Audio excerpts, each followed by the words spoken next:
Go from scarcity to superabundance. Change your frequency, change your life. There are two types of people in this world: those who live in lack and limitation, and those who swim in oceans of superabundance, not because of what they have in their hands, but because of what they hold in their minds. One wakes up every day scanning for what is missing. The other wakes up commanding the invisible forces of the universe with the power of thought, belief, and vibration.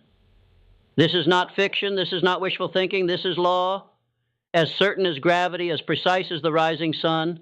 You are either tuned to prosperity or you are broadcasting poverty. Mentally, emotionally, spiritually, and magnetically. The outer world is only the echo. The real war is fought in silence, within the chambers of your inner frequency. Scarcity is not just a lack of money. It is a mindset, a code etched into your subconscious, passed down like an invisible inheritance from generations that struggled, toiled, and accepted suffering as destiny. But here's the truth that shatters the lie. You were not born to be poor. You were born to awaken. Look around. Tesla didn't wait for permission to build the future. Edison failed 10,000 times and still struck gold in the dark. Rockefeller, a boy selling candies on the streets, built a fortune so vast it still echoes a century later. Do you think these men were just lucky? Or were they tapped into a current of wealth, an inner knowing, a frequency that lifted them above the noise of mediocrity? Superabundance isn't found. It's summoned, pulled from the quantum field by the hand of focused consciousness. Your beliefs are the dial. Your emotions are the amplifier. Your actions are the conductor. And every time you think a thought of gratitude, of possibility, of daring faith, you raise your frequency. And the universe has no choice but to match it. But most people never touch this truth. They are tuned to a station of fear, doubt, and mental poverty. They listen to the static of limitation their entire lives. They never realize that they can change the channel. They can rewrite the script. They can rise. Understand this. Your thoughts are electrical signals. Your feelings are magnetic fields. Together they emit a broadcast. That broadcast determines your life. Dr. Joseph Murphy wrote that the subconscious mind accepts whatever you impress upon it. It does not argue, it does not reason. It receives your repetition, your emotionalized words, and your inner pictures as gospel. You tell it, I am broke, and it builds more of that reality. You tell it, I am rich in mind and becoming rich in form. And it begins to mold new circumstances with military precision. You have been hypnotized by scarcity, hypnotized by the headlines, by the voices of those who gave up on their dreams and now want you to believe that dreams are foolish. But you must snap out of it. You must break the trance and reawaken your inner creator, because that is who you truly are. Wallace D. Wattles once said that the very best thing you can do for the world is to become rich. Why? Because wealth is not just accumulation. It is transformation. It is the power to give, to uplift, to inspire. But you cannot lift others from a pit you refuse to climb out of yourself. You must rise first. Every great man and woman who changed the world began with a vision the world could not see. Helen Keller saw with her soul. Charlie Chaplin spoke to the world without a single word. Andrew Carnegie, a poor Scottish immigrant, envisioned empires long before they were built. They lived by vibration. They tuned in before they ever arrived. Now here you are. You stand at the edge of the old and the new. Behind you, scarcity, fear, stagnation. Ahead, superabundance, flow, creation. But you must choose. And your choice is not made once. It is made every single day in the quiet sanctuary of your mind. You don't attract what you want. You attract what you are. So if you want more wealth, become wealth in thought. If you want more success, become success in action. If you want more love, become love in vibration. This is the secret. This is the frequency shift that turns paupers into princes and average men into legends. When Henry Ford was told he couldn't mass produce cars, he didn't argue. He acted. He didn't ask if the world was ready. He made the world ready. He operated from faith, not fear. He saw the invisible and pulled it into the visible. And every time you act in faith instead of hesitation, you do the same. But faith without discipline is a delusion. That's where most fall. They visualize for 5 minutes and complain for the rest of the day.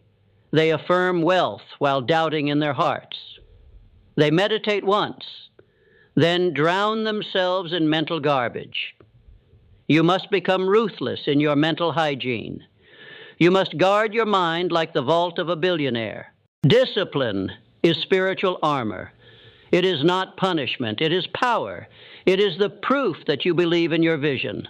A man without discipline is like a ship without a rudder, tossed by every wave, guided by nothing. But the disciplined man, he becomes a force of nature. The Wright brothers had no business building machines that fly, yet they defied gravity itself because they were governed by a higher law, persistence. When others laughed, they labored. When they crashed, they recalibrated. They were not aligned with public opinion. They were aligned with truth. You must adopt the same attitude. If the world calls you crazy, good. That means you're thinking beyond its limitations. That means you've stepped outside the prison of consensus reality and are starting to think like a creator. Creation demands clarity. What do you want, truly? Not what your parents wanted, not what society told you is safe. What sets your soul on fire? Because superabundance does not respond to vague wishes. It responds to specific desire backed by unwavering belief. You must define your vision down to the detail. Write it, speak it, feel it, walk with it, sleep with it. Become pregnant with the idea until it becomes inevitable.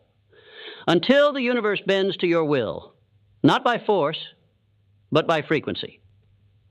Nikola Tesla said, if you want to understand the secrets of the universe, think in terms of energy, frequency, and vibration. Why then are you thinking in terms of dollars and cents, lack and limitation, survival and scarcity? You are a transmitter. You are an antenna for divine intelligence. But you must retune yourself. You cannot attract abundance while rehearsing poverty. You cannot embody greatness while clinging to excuses. You cannot rise while shrinking your soul to fit in with people who have no vision. And yet, that is what most do. They betray their potential to belong. They water down their dream to avoid criticism. But understand this, mediocrity will applaud you for staying small and resent you for growing. Let them resent. Let them mock. Let them gossip. You are not here to entertain the masses. You are here to electrify your own destiny. Now is the time. Not tomorrow. Not next year. Now change the frequency. Change the story. Change your life. Gratitude is the master key. It is the highest frequency, the invisible magnet that pulls unseen blessings into visible form. Most people wait for something good to happen before they feel grateful. That is why they remain stuck. They are operating in reverse. They are demanding evidence before belief. But the men and women who walk in superabundance, Carnegie, Nightingale, Hanel, Keller, they understood. Gratitude precedes the gift. When you wake up and give thanks for what is not yet seen, you're not being naive. You're being powerful. You're bending time. You are reaching into the quantum, into the realm of pure potential and signaling, I am ready. I already have it. And the universe answers, not with silence, but with orchestration. But gratitude is not just a morning ritual. It is a way of life. It is the refusal to vibrate at the level of complaint. It is the discipline of perspective, even when storms rage. Because storms always rage. For everyone. The difference is the abundant man sees the storm as fertilizer. The scarcity-minded man sees it as failure. You must train your inner eyes to see opportunity in adversity. Resilience is not some mystical trait. It is built rep after rep, just like muscle. It is forged in the fires of rejection, forged in loss, forged in disappointment, but only by those who refuse to interpret those moments as final. Abraham Lincoln lost more elections than most people even enter. But he didn't fold. He formed something unshakable inside, a spirit that no setback could conquer. That's the kind of resilience you need, not the kind that survives, the kind that transforms. When your frequency is tuned to resilience, life can no longer break you. It can bend you, yes, it can test you, but it can't destroy you, because your inner signal is stronger than external noise. And from that place, wealth becomes not just a possibility, but a byproduct. Real wealth is not money in the bank. It's the mind that produces the money, the heart that guides it, the soul that is never enslaved by it. Too many chase riches without becoming rich. They beg for crumbs without realizing they are royalty. They memorize affirmations with their mouths, but speak defeat with their spirit. You must become the embodiment of abundance before you ever see a dollar of it. Because money is a follower. It follows clarity, it follows purpose, it follows alignment. Rockefeller didn't hoard money. He mastered systems. He understood flow. Money flowed to him because he created channels that served millions. You cannot beg for money and be in alignment with wealth. You must offer value, vision, vibration. You must pour yourself into your purpose with such intensity that money becomes an echo, not a pursuit. And this is the paradox. When you stop chasing and start becoming, the world chases you. Success is not something to strive for. It is something to accept. You don't achieve success as much as you tune into it. It already exists, waiting in the realm of higher frequency. But to access it, you must let go of your lower self, your fear, your doubt, your hesitation. Let it die. Let the old version of you dissolve. The one that believed in scarcity, that begged for validation, that feared rejection, let him go. He served his purpose. He kept you safe. But safety is not your calling. Your calling is expansion. Do not apologize for wanting more. Do not shrink because others are uncomfortable with your light. Superabundance is your birthright. And when you rise into it, when you own it, you give others permission to rise too. Your transformation becomes a signal, a ripple, a revolution. Helen Keller once said, "Life is either a daring adventure or nothing." That statement was not poetic, it was prophetic. It was a declaration from someone who could not see or hear, but lived with more vision than those with perfect senses. And what about you? What excuse dares to stand in your way when Helen Keller became a voice to the world without ever hearing one? What illusion of limitation can possibly survive when Walt Disney was laughed out of a dozen offices before building the kingdom of imagination? What lie of poverty can still deceive you when the richest men in history started with empty pockets and unshakable purpose? You don't need more time. You need more clarity. You don't need more money. You need more alignment. You don't need permission. You need decision. Make the decision now. Not to try, not to dabble, but to become. Become the person who is already living the life you crave. Think like them. Move like them. Speak like them. Feel like them. And you will find that life begins to shift, not gradually, but dramatically.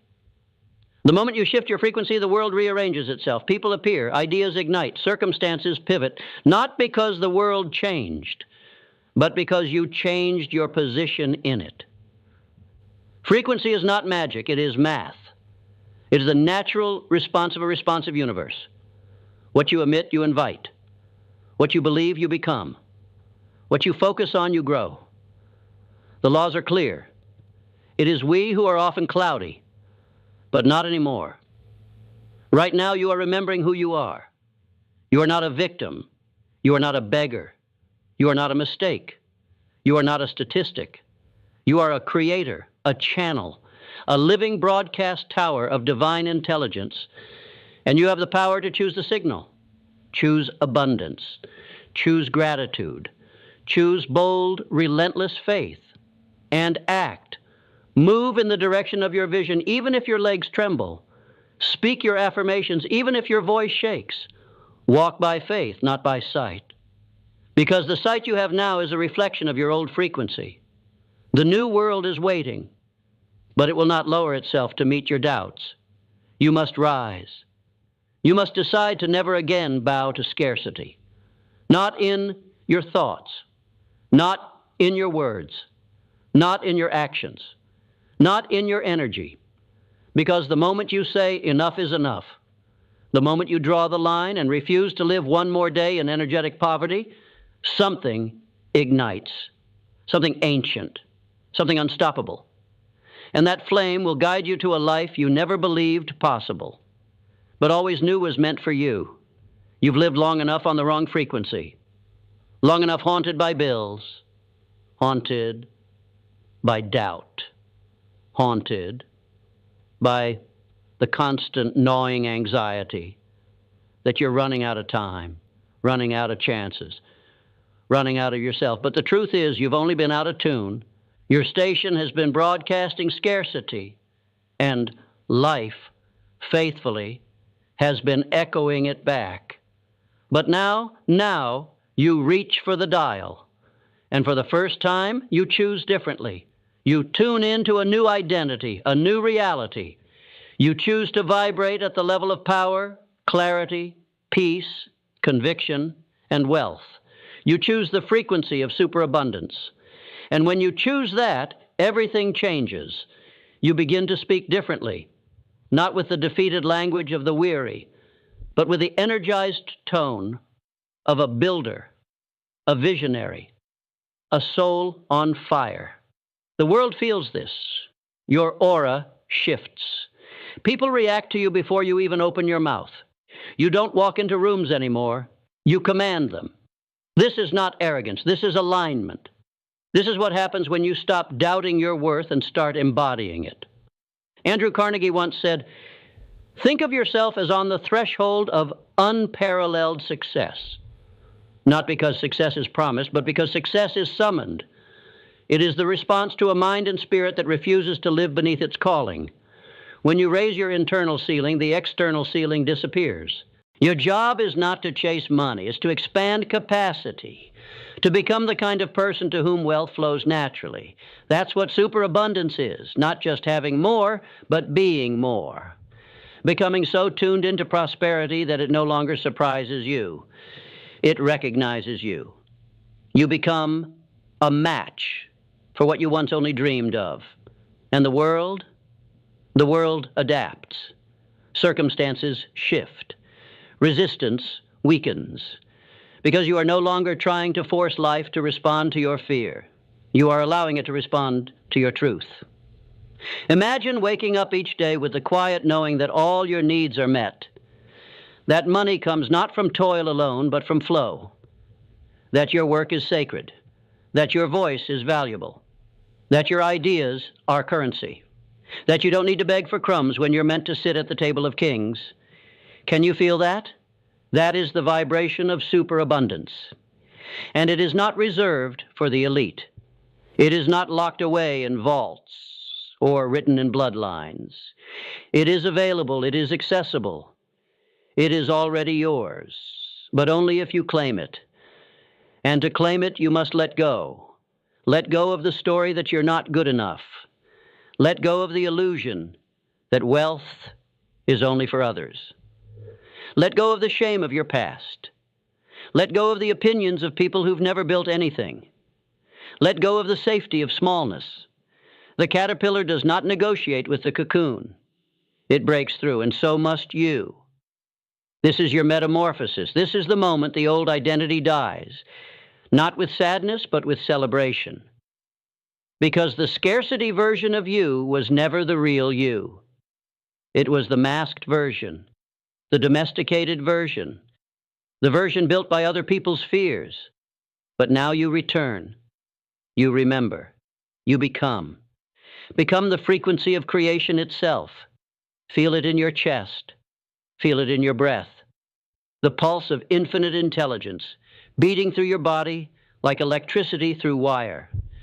Feel the connection to the same source that lit Edison's lamp, that moved Churchill to speak fire into broken nations, that burned in the heart of Chaplin when the world tried to laugh away the pain. That source is in you. You don't need more information. You need ignition. You don't need another strategy. You need soul. You need to believe so deeply, so obsessively, so irrationally in your power that nothing can stand against it. Because belief is the starting point of all transformation. The moment you believe, truly believe that you are meant for wealth, meant for greatness, meant for more, the universe believes it too. And the game changes. You begin to attract solutions instead of problems. You begin to speak life into situations that once drained you. You begin to build bridges where others saw walls. Because your frequency is no longer reactive. It's generative.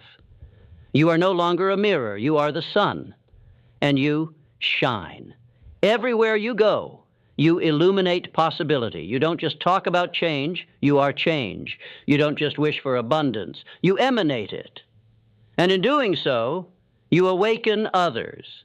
Because superabundance is not selfish, it is contagious. It becomes a force, a fire, a revolution that moves through homes, cities, nations. But it begins with one soul, one mind, one frequency, yours. The old world ends when you decide it does. The new world begins when you stop waiting and start vibrating. You are not behind. You are not broken. You are not powerless. You are aligned. You are activated. You are abundance incarnate. And from this moment on, your life reflects that truth. So walk boldly. Speak with fire. Move with divine confidence. And never, ever again shrink for the comfort of those still living in mental chains. Let your life scream what's possible when you change your frequency. Go from scarcity to superabundance, not someday, not after the conditions are perfect. Now, you must keep in mind the following. Repetition is the sculptor of your destiny. You will not become what you visualize once. You will become what you visualize consistently, daily, obsessively, until your brain starts adjusting your behaviors, your standards, your environment to match that inner self-image. That's not magic. That's biology. So listen this lesson again and again and again until it gets installed in your brain and in your subconscious mind, until you realize the results you see.